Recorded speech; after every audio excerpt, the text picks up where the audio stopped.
أما بعد قال الله تعالى في محكم كتابه بسم الله الرحمن الرحيم من المؤمنين رجال صدقوا ما عاهدوا الله عليه فمنهم من قضى نحبه ومنهم من ينتظر وما بدلوا بالتبديل صلوات الله اللهم صل على محمد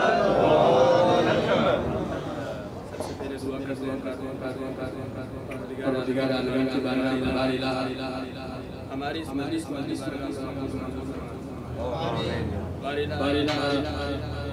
بحق عبداللہ جوری شریف خواہشات اکشان کی خواہشات کو پوری فرما بار الہ الا اللہ دنیا میں جہاں سب کی حفاظت فرما پروردگار اس مجلس میں انہوں نے بھی مدد کی ہے اور جہاں بھی عزتدار اس مجلس کو برپا کر رہے ہیں پروردگار ان سب کو امن سلامتی عطا فرما پروردگار جو دنیا سے مغفرت فرما پروردگار قلب راضی فرما اور ہمیں غلاموں میں شمار فرما ایک دفعہ صلوات کرو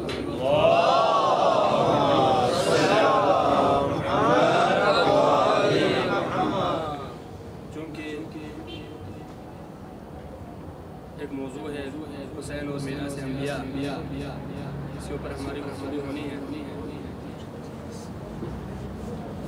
پروردگار عالمین نے ابا عبداللہ حسین کو ایک مقام عطا کیا ہے آٹھویں امام حضرت امام علی رضا علیہ السلام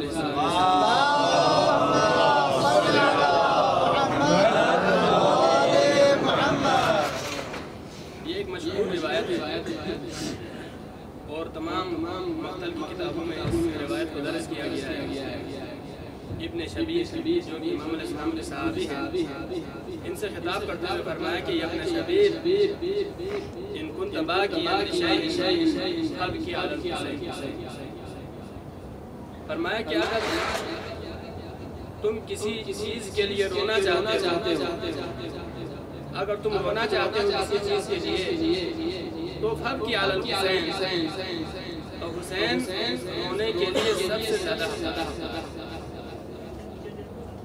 یقیناً ابا عبداللہ حسین علیہ السلام پر رونا گریہ کرنا اور مجلس اعزا برپا کرنا یہ ایک سیرت کا احیاء ہے سب سے پہلے جس نے عزاداری کی مجلس کو برپا کیا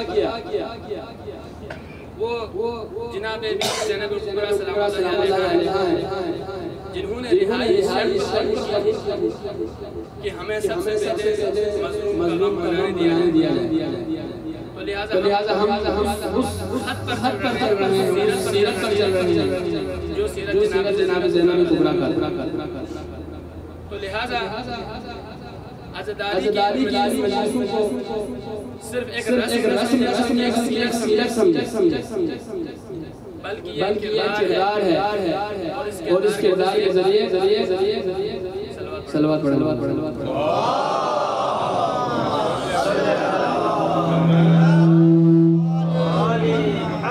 ایک دفعہ پھر صلوات پڑھیں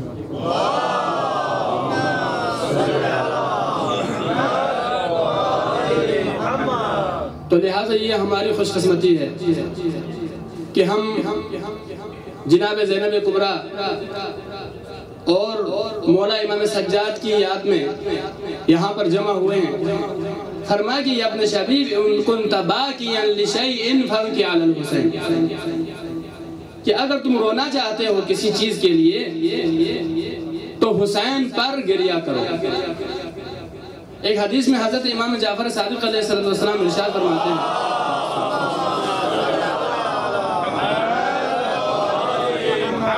ان الحسین عبرۃ کل مومن یعنی حسین ہر مومن کے لیے رونے کا ایک وسیلہ ہے امیر المومنین جب صفین سے واپسی پر کربلا کے میدان سے گزرے تو جب کربلا کے میدان سے گزر رہے تھے وہاں پر اپنی سواری کو روکا اور فرمایا کہ واہن ایتھا التربہ کہا کہ اے زمین تو کتنی خوش قسمت ہے کہ ایک ایسی جماعت یہاں پر قتل کر دی جائے گی جو خدا کے نظر میں سب سے بہترین لوگ ہیں۔ کربلا کی زمین ایک تاریخ رکھتی ہے، قتل حسین سے پہلے، قتل حسین کے بعد۔ یہ کربلا کی زمین ایک ایسی زمین ہے جسے پروردگار عالمین نے منتخب کیا ہے، اور اس زمین پر دفن ہونے کے لیے جو لوگ منتخب کیے گئے وہ خدا کی نظر میں سب سے بہترین لوگ تھے۔ روایات میں ہے کہ جب حضرت نوح علیہ السلام کی کشتی جب کربلا کے زمین کے پاس پہنچی، جب طوفان نوح آیا، ہمارا موضوع یہی ہے نا کہ حسین میراث انبیاء، ورثہ انبیاء رکھتے ہیں ابا عبداللہ الحسین۔ جب کربلا کی زمین پر جناب نوح علیہ السلام کی کشتی ٹھہری، ایک دفعہ کشتی ڈگمگانے لگی۔ ان قریب تھا کہ کشتی غرق ہو جاتی۔ جناب نوح نے خدا سے دعا کی، بار الہ یہ کون سی سرزمین ہے جہاں پر آنے کے بعد کشتی بھی ڈگمگانے لگی ہے اور میرا دل بھی ڈرنے لگا ہے، میرے دل میں خوف اور غم کے بادل چھا گئے ہیں۔ خدا کی طرف سے آواز آئی، وحی آئی، اے نوح یہ وہ جگہ ہے جہاں پر ستر پیغمبر قتل کیے جائیں گے۔ یہ زمین کربلا ہے، کربلا کی تاریخ ہے۔ کوئی بھی نبی نہیں گزرا اس زمین سے جب تک اس زمین پر اس نے گریہ نہیں کیا۔ یہ ابا عبداللہ الحسین علیہ السلام کا اثر ہے، میراث انبیاء ہیں۔ تو لہذا حسین کی محبت کا دل میں ہونا، جیسا کہ میں نے کل عرض کیا آپ کے سامنے، ایمان کی مضبوطی کی علامت ہے، اور دین ہے ہی محبت اور بغض کا نام۔ ایک شخص آیا حضرت امام جعفر صادق علیہ السلام،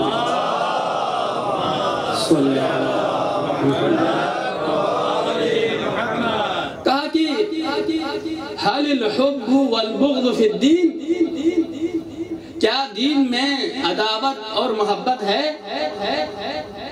فرمایا کہ وَحَلِ الدِّينُ إِلَّا الْحُبَّ وَالْبُغْض، فرمایا کہ کیا دین محبت اور بغض کے علاوہ بھی ممکن ہے؟ لا يكمل ایمان احد حتى يحب فی اللہ ويبغض فی اللہ۔ تم میں سے کسی کا ایمان اس وقت تک مکمل نہیں ہو سکتا جب تک وہ اللہ کے لیے محبت نہ کرے اور اللہ کے لیے دشمنی نہ کرے۔ یعنی حسین سے محبت کیوں کرتے ہیں؟ کیا صرف اس لیے کہ حسین نواسہ رسول ہے؟ یقیناً ایک وجہ ہے، یہ ایک وجہ ہے حسین سے محبت کرنے کا کہ حسین نواسہ رسول ہے، لخت جگر بطول ہے، لیکن اس سے بھی ایک بڑی وجہ یہ کہ حسین وارث انبیاء ہے۔ حسین کے پاس ایک ورثہ ہے، حسین ایک شخص کا نام نہیں ہے، حسین ایک تاریخ کا نام ہے۔ تاریخ ہے حسین ابن علی، شخص نہیں ہے حسین ابن علی بلکہ شخصیت ہے۔ حسین نے شہید ہو کر شہادت کو عزت بخشی ہے۔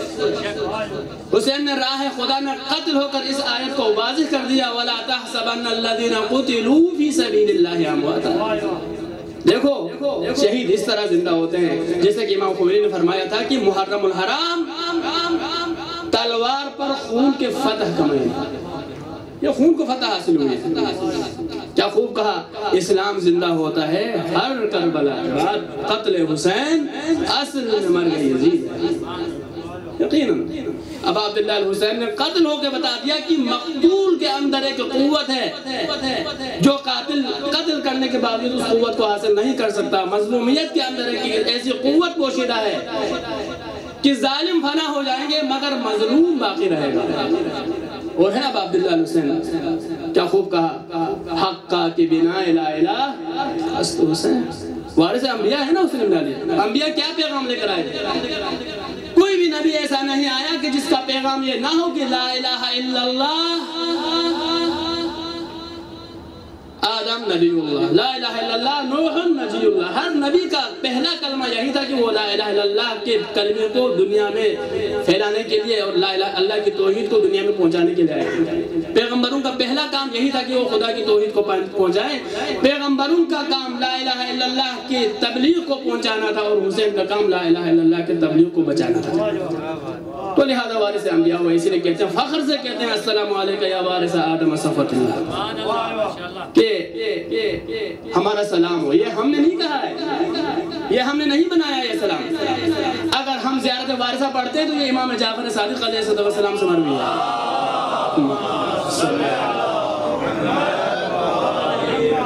اگر زیارت ناحیہ پڑھتے ہیں تو کیا زیارت ناحیہ ہمارا بنایا ہوا ہے؟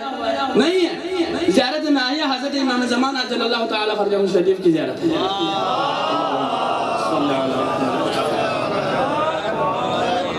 کتنی بہترین زیارت ہے زیارت ناحیہ. آپ جو پڑھے لکھے افراد ہیں الحمدللہ ان کو جا کر پڑھنا چاہیے زیارت ناحیہ. امام زمان کی نیت سے ان کی نیابت میں زیارت ناحیہ پڑھیں. امام زمان کی تعزیت کے لیے ہم جمع ہوئے ہیں. ہم یہاں پر کیوں جمع ہوئے کہ ہمارے یہاں جمع ہونے سے فاطمہ الزہرا کا غم کم ہو جائے گا. ہمارے یہاں پر آنسو بہانے سے امام زمان کا غم ہلکا ہو جائے گا. ایک بہت بڑے عالم دین نے شیخ عبداللہ شستری نے خواب میں دیکھا امام حسین علیہ السلام کہ پورا جسم زخموں سے چور چور ہے. بہت گریہ کیا. مولا کو اس حالت میں دیکھا, بہت گریہ کیا. آپ اپنے آنسو کی قیمت کو سمجھیں. اگلے دن ابا عبداللہ علیہ السلام کو خواب میں دیکھا تو سارا جسم متحر بالکل صحیح اور سالم تھا. یا ابن رسول اللہ, کل میں نے آپ کے جسم کو اس طرح خون میں لبریز دیکھا اور زخموں سے چور چور میں نے آپ کے جسم کو دیکھا, اور آج میں آپ کے جسم کو بالکل صحیح اور سلامت دیکھ رہا ہوں.